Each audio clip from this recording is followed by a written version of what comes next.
Sometimes I'm guilty of the fact that I'm so good looking that people fear sharing the screen with me because they are going to be shown after I have been shown. And that has happened today also. One of my bros, Hitul, is actually very wary of the fact that he would have to share the screen with me. So he has sent me an audio tape. It's okay, Hitul. I know you can't hold a candle to me in this regard, but your answer is a flame. Watch out. Ananya Pandey. I do not generally watch documentaries because I think that I'm more interested in works of fiction. But the one documentary that I recently watched, which covered an event that, according to me, was stranger than fiction, was a Wild Wild Country. It was a six-part miniseries on Netflix, and I decided to watch it because I was actually interested to know more about cults and why people join them and what motivates them to commit the acts that they sometimes commit as members of a cult. And it followed the story of a cult in India, which later moved to the United States, and it was the cult of the Rajneeshis.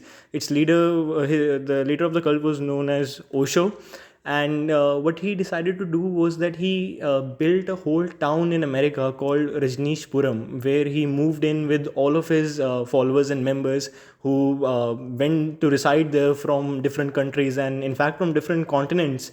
And what happened after these people decided to live in this land that they had bought, which was very close to a town in the United States. And so what happened was that these people were met with a lot of xenophobia and racism on the part of the citizens of the neighboring town, mostly because I think that they were afraid of the strangeness of some of the rituals and activities and even the kind of clothes that these people used to wear.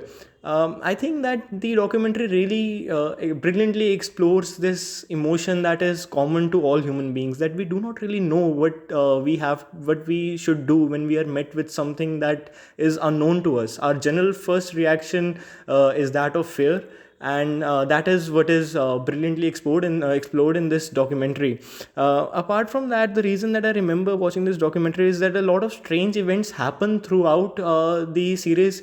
At one point, some of the senior members, there were some allegations against some of the senior members that they tried to poison the neighboring town, and also finally they managed to even drive them out of this piece of land that they had bought. And I think the leader of the cult was also detained for some time by the United States government.